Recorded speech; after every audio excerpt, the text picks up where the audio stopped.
Hello good morning friends, welcome to my channel ATM classes by Satya. तो आज के इस वीडियो में हम लोग कंटिन्यू करेंगे बीएससी पार्ट 1 का जो हम लोग पढ़ रहे हैं। वेक्टर अलजेब्रा हम लोग ख़त्म कर लिए थे और अब हम लोग जो है 2 डायमेंशनल ज्योमेट्री पढ़ रहे हैं। ये जो है पेपर 3 चल रहा है अभी और ये ग्रुप सी है और ग्रुप बी का हम लोग वेक्टर अलजेब्रा पढ़े थे और ग्रुप सी में 2 डायमेंशनल ज्योमेट्री है। तो इसका हम लोग जो एग्ज़ाम ओरिएंटेड क्वेश्चन कर रहे हैं, इसका एक क्वेश्चन हम लोग पहले कर चुके हैं। अब नेक्स्ट क्वेश्चन हम लोग आते हैं, find the equation of the tangent to the curve a x square plus 2hxy plus b y square plus 2gx plus 2fy plus c equal to 0 at the point x1 y1। तो हम लोग क्या करना है, जो given curve है ये, उस पर हम लोग को टेंजेंट का इक्वेशन निकालना है x1 y1 पॉइंट पर। तो सबसे पहले हम लोग क्या कर लेंगे, जो गिवन कोनिक है उसको इक्वेशन 1 सपोज कर लेंगे। फिर एक पॉइंट लेंगे गिवन कोनिक पर P और दूसरा पॉइंट लेंगे Q। P का कोऑर्डिनेट होगा XY और Q का कोऑर्डिनेट होगा x प्लस डेल्टा एक्स और y प्लस डेल्टा वाई। यहाँ पर डेल्टा x और डेल्टा y जो है बहुत ही ज़्यादा स्मॉल क्वांटिटी है। तो इसका ग्राफ बनाने का हम लोग कोशिश करते हैं। तो मान लेते हैं ये x एक्सिस है और ये y एक्सिस है। ये ग्राफ हो गया कोनिक का। ये जो कोनिक 1 है इसका ग्राफ खींचे हम लोग और इस ग्राफ पर हम लोग 2 पॉइंट सेलेक्ट करते हैं, एक पॉइंट P और दूसरा पॉइंट हो गया Q, जिसका कोऑर्डिनेट हम लोग को गिवन है XY और x प्लस डेल्टा एक्स और y प्लस डेल्टा वाई। अब हम लोग क्या करते हैं, इक्वेशन ऑफ PQ निकालते हैं। ये जो कॉर्ड PQ बनेगा इस कोनिक पर, इसका इक्वेशन हम लोग फाइंड आउट करते हैं। तो इसका फॉर्मूला क्या होता है, तो आप लोग को याद होगा, आप लोग पिछले क्लास में आप लोग पढ़े होंगे, x minus x1 by x2 minus x1 equal to y minus y1 divide by y2 minus y1। तो इसी फॉर्मूला पर बैठा के हम लोगों ने इक्वेशन और PQ निकाल लिया। अब यहाँ पर से हम लोग को सॉल्व किए फर्दर, तो y minus y1 is equal to delta y by delta x into x minus x1। ये जो है इक्वेशन हम लोग को मिला। अब क्या होता है कि ये जो ग्राफ था हम लोग का, ये पॉइंट था P और ये था Q पॉइंट। अब हम लोग सपोज करते हैं कि Q tends to P। Q जो है P की ओर टेंड करेगा। ये इतना डिस्टेंस था, अब ये Q क्या होगा, धीरे धीरे P की ओर, यहाँ आप मान लेते हैं Q आएगा, फिर यहाँ पर Q आएगा। तो इस तरह से क्या होगा कि Q जो है P की ओर टेंड करेगा। तो क्या होगा, कोड PQ जो होगा टेंजेंट एट P हो जाएगा। अब ये धीरे धीरे हम लोग देख रहे हैं, जैसे जैसे Q P के नज़दीक जाते जाएगा उस तरह से क्या होगा, फाइनली एक ऐसा आएगा जहाँ पर P और Q सेम हो जाएगा और ये कॉर्ड था वो बन जाएगा टेंजेंट। तो इससे क्या होगा कि इसका मतलब हुआ कि जब Q जो है P की ओर टेंड करेगा तो डेल्टा x1 भी 0 हो जाएगा और डेल्टा y1 भी 0 हो जाएगा। क्यों? क्योंकि P और Q दोनों का दोनों इस पॉइंट पर सेम पॉइंट बन गए। यहाँ पर P और Q दोनों का दोनों पॉइंट आ गए, तो इसका मतलब क्या हो गया, दोनों का सेम हो गया। ये भी P एक्स वाई हो जाएगा और Q भी एक्स वाई हो जाएगा, क्योंकि P और Q दोनों सेम पॉइंट होंगे। तो इसका मतलब क्या हो गया कि delta y1 by delta x1 वो टेंड कर जाएगा delta dy by d x at point x1 y1। और ये जो क्या है, तो हम लोग का which is the slope of the tangent at P point पर ये स्लोप है जो dy बाय डी एक्स है, जो कि हम लोग को निकालना था स्लोप। दस the equation of tangent at the point x1 y1।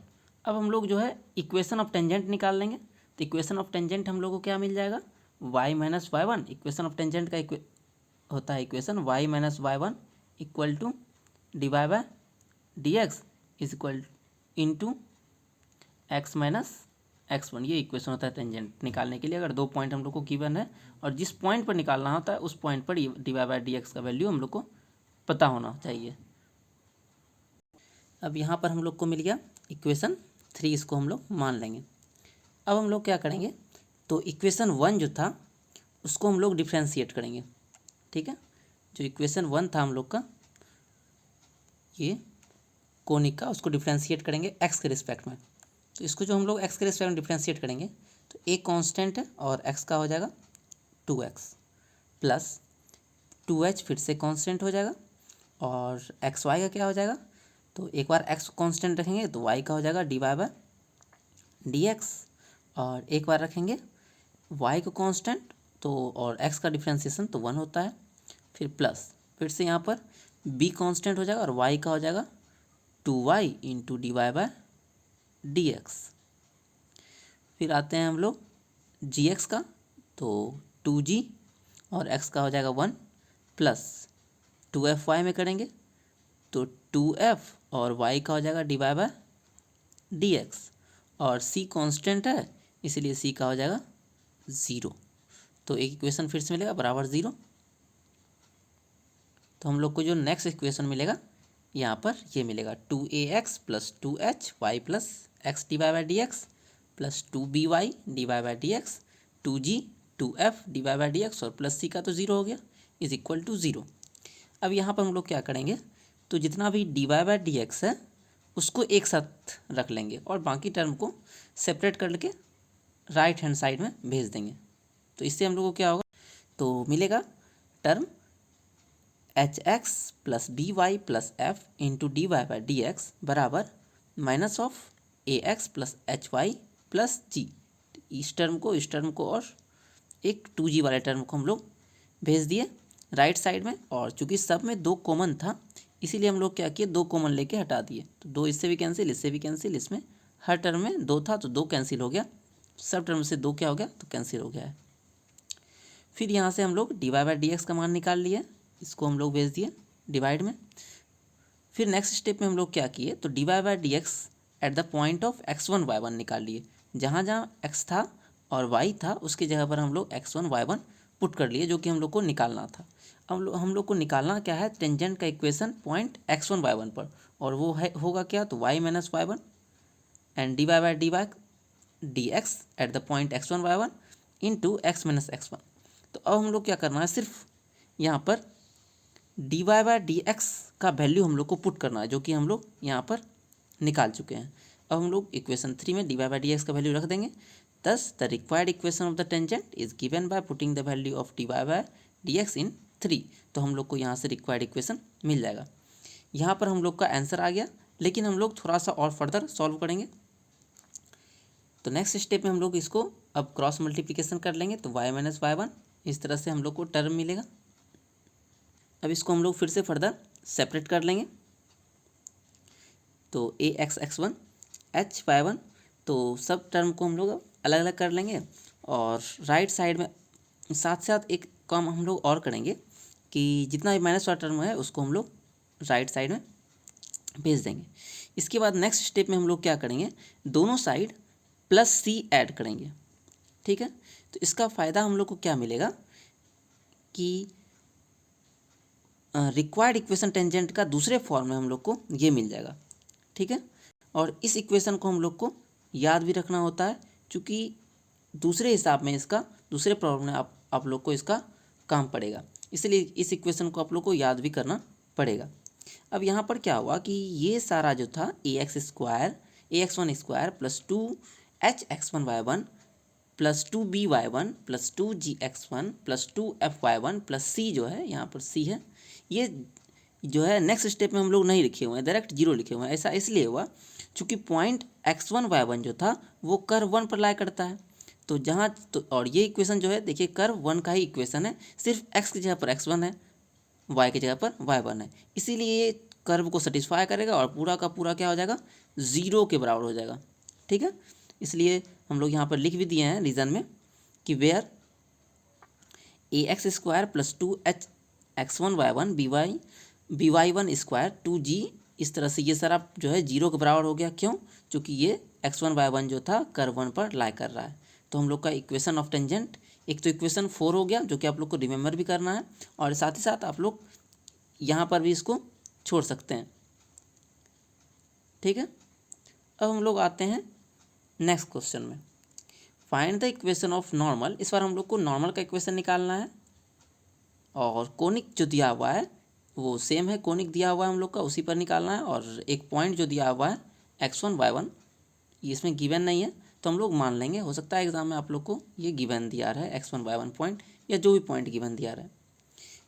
तो सबसे पहले हम लोग क्या करेंगे, फिर से कोनिक का इक्वेशन को 1 मान लेंगे और जैसे प्रीवियस इक्वेशन में क्वेश्चन में क्या है वैसा वैसा काम हम लोग इस क्वेश्चन में भी करेंगे। तो सबसे पहले हम लोग पी x1 y1 कोई पॉइंट मान लेते हैं एक कर्व पर, ठीक है, ये कोई कर्व है, इस पर हम लोग को पिछले बार हम लोग को टेंजेंट का इक्वेशन निकालना था, ठीक है, इस पर जो है टेंजेंट का इक्वेशन निकालना था और इस बार हम लोग को निकालना है इस पर जो परपेंडिकुलर होगा कर्व उसका इक्वेशन निकालना है, ठीक है। नॉर्मल का मतलब परपेंडिकुलर भी होता है। तो सबसे पहले हम लोग क्या कर लेंगे, फिर उसी तरह से डिफ्रेंशिएट कर लेंगे जैसे हम लोग पहले किए थे और सिमिलरली हम लोग को dy/dx का मान उसी तरह से मिल जाएगा, ठीक है। सेम कंडीशन जैसे हम लोग पिछले प्रॉब्लम में किए थे उसी तरह से dy/dx का वैल्यू हम लोग फाइंड आउट कर लेंगे। अब यहाँ से क्या होगा, तो dy/dx का वैल्यू हम लोग को आएगा तो वहाँ पर x1 y1 को पुट कर लेंगे। अब एक कंडीशन आप लोग को याद होगा, क्लास 12 में आप लोग पढ़े होंगे, अगर कोई दो लाइन है जो कि आपस में परपेंडिकुलर है तो उसके स्लोप का मल्टीप्लिकेशन क्या होता है, तो -1 होता है। तो यहाँ पर एक लाइन का स्लोप हमको पता है और उसके परपेंडिकुलर जो है नॉर्मल, उसके टेंजेंट के परपेंडिकुलर जो है नॉर्मल मिल जाएगा। नॉर्मल का स्लोप निकालने के लिए क्या हो जाएगा, तो यहाँ से m1 बराबर हम निकालना चाहें तो 1/-m2 हो जाएगा। तो इस तरह से स्लोप ऑफ टेंजेंट का हम लोग यहाँ पर वैल्यू पुट कर देंगे। स्लोप ऑफ टेंजेंट हम लोग ऊपर यहाँ निकाले हुए हैं, तो हम लोग को यहाँ से m का मान यहाँ से मिल जाएगा h(x1) + b(y1) + f divide by a(x1) + h(y1) + g, ठीक है, नेगेटिव साइन भी हट गया। अब हम लोग को इक्वेशन ऑफ नॉर्मल निकालना है तो सेम उसी तरह से निकाल लेंगे, फिर से y - y1 = फिर dy/dx eight the point x1 y1 और x - x1। तो यहाँ पर हम लोग वैल्यू पुट कर लेंगे y - y1 और स्लोप हम लोग निकाल ही चुके हैं, ठीक है, इंटू x - x1। यहाँ पर स्लोप इक्वेशन 3 में हम लोग निकाले हुए हैं तो इस स्लोप का वैल्यू यहाँ पर पुट कर लेंगे। तो इसको फर्दर हम लोग चाहे तो यहाँ पर छोड़ सकते हैं या आगे आपका मर्जी है तो आप आगे भी इसको सॉल्व कर सकते हैं, जैसे कि हम लोग पिछले क्वेश्चन में सॉल्व किए थे एक स्टेप आगे। अब हम लोग निकाल रहे हैं next question, find the condition. इस पर हम लोग को कंडीशन निकालना है such that the line LX + my + n = 0 is tangent to the conic this. तो हम लोग क्या कर देख रहे थे, तो यहाँ पर लाइन एक गिवन है जो कि टेंजेंट होगा, उसका कंडीशन हम लोग को निकालना है, ठीक है। तो सबसे पहले हम लोग पहला काम कर लेंगे, तो कोनिक का जो इक्वेशन दिया हुआ है उसको 1 मान लेंगे और दूसरा काम क्या करेंगे, जो टेंजेंट का इक्वेशन दिया हुआ है उसका जो कंडीशन निकालना है उसको मान लेंगे equation 2। Let the line 2 is tangent to the conic 1 at point x1 y1।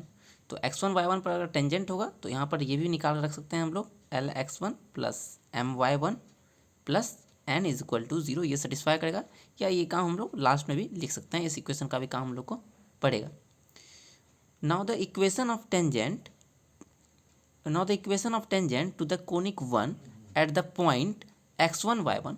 अब हम लोग जानते हैं कि सबसे पहला हम लोग क्वेश्चन जो हम लोग सॉल्व किए थे उसमें हम लोग जो है इस कोनिक पर टेंजेंट का इक्वेशन निकाले थे और मैंने बोला भी था कि आप लोग को इसे याद रखना पड़ेगा। तो उस इक्वेशन को हम लोग लिखेंगे अब कि x1 y1 पॉइंट पर जो इक्वेशन होता है टेंजेंट का वो होता है ax1 प्लस ये लंबा चौड़ा सा इक्वेशन था जो कि आप लोग को याद रखना था। अब इस इक्वेशन को हम लोग फर्दर सॉल्व करेंगे और x का कोफिशिएंट के टर्म में लिख लेंगे कुछ टर्म्स को y के कोफिशिएंट में लिखेंगे और रिमेनिंग टर्म को कांस्टेंट टर्म में रहने देंगे। तो अब इससे एक फ़ायदा क्या होगा कि हम लोग को एक और इक्वेशन गिवन था जो कि टेंजेंट का इक्वेशन था। कौन सा इक्वेशन था, तो Lx + my + n = 0, ये भी टेंजेंट का इक्वेशन है और ये इक्वेशन 3 जो निकला ये भी टेंजेंट का इक्वेशन है। इसका मतलब है कि 2 और 3 दोनों एक दूसरे के आइडेंटिकल हैं। तो अगर ये दोनों आइडेंटिकल होंगे तो इसका कोफिशिएंट x का कोफिशिएंट का रेशियो, y के कोफिशिएंट का रेशियो और जो कांस्टेंट टर्म है उसका रेशियो इक्वल होगा। तो नेक्स्ट स्टेप में हम लोग वही किए हैं। तो x कोफिशिएंट का रेशियो ये हो गया ax1 + hy1 + g divide by और एल हो गया, उसी तरह से वाई कोफिशिएंट का रेशियो और ये कांस्टेंट टर्म का रेशियो, तीनों का तीनों बराबर होगा। और इसको हम लोग मान लेंगे बराबर के, तो यहाँ लिख देंगे से, सबको हम लोग के बराबर मान लिए। अब हम लोग क्या करेंगे, तो फर्स्ट को के से इक्वेट करेंगे, तो इसका फ़ायदा हम लोग को ये मिलेगा कि हम लोग को मान मिल जाएगा ax1 plus hy1 plus g is equal to, ये l जो है उधर जाकर मल्टीप्लाई हो जाएगा राइट साइड में kl। और नेक्स्ट स्टेप में हम लोग क्या करेंगे, तो नेक्स्ट स्टेप में हम लोग kl को राइट साइड में लेते आएंगे, तो निगेटिव साइन के साथ ये इस साइड आ जाएगा, ठीक है। तो अब बराबर इतना बराबर मिल जाएगा हम लोग को 0, ठीक है। यही इक्वेशन 4 हम लोग को मिला हुआ है, ये इक्वेशन 4 मिला हुआ है। उसी तरह से हम लोग निकाल लेंगे जो y वाला टर्म है उसको y के बराबर करेंगे, तो पहले m जो जाके k में मल्टीप्लाई होगा और नेक्स्ट स्टेप में हम लोग को उसको लेफ्ट साइड में लेते आएंगे तो माइनस के एम मिल जाएगा। तो h x1 plus b y one plus f minus k m बराबर 0 मिल जाएगा, ये इक्वेशन 5 मिलेगा। फिर इक्वेशन 6 के लिए हम लोग फिर से इसको जो है के बराबर करेंगे, तो हम लोग को मिल जाएगा n जो है के से मल्टीप्लाई होगा और फिर जब लेफ़्ट साइड लाएंगे तो निगेटिव साइन के साथ लेफ़्ट साइड में आएगा और जो राइट साइड में सिर्फ 0 बच जाएगा। इसको हम लोग इक्वेशन 6 मान लेंगे। तो इस तरह से हम लोग को 3 इक्वेशन मिल गया। साथ ही साथ चूँकि जो एक और था जो कि हम बोले थे कि आप लोग को याद रखना पड़ेगा, ये Lx1 plus My1 plus n is equal to 0, इसको हम लोग इक्वेशन 7 मानेंगे, ठीक है। Since line 2 is tangent at the point x1 y1, यहाँ पर x1 y1 लिखा हुआ है, therefore Lx1 plus My1 plus n is equal to 0, ये इक्वेशन 7 हम लोग माने थे। इसमें एक चीज़ और करेंगे हम लोग कि Lx1 plus My1 plus n है ही, और चूँकि सब में जो था k वाला टर्म था और इसमें भी k लाने के लिए हम लोग अपने मन से k इंटू 0 कर देंगे और एक निगेटिव साइन भी देंगे। अब हम लोग इक्वेशन 4, 5, 6, 7 में x1, y1, 1 और माइनस k को एलिमिनेट कर देंगे, तो हम लोग को जो है रिक्वायर्ड कंडीशन मिल जाएगा।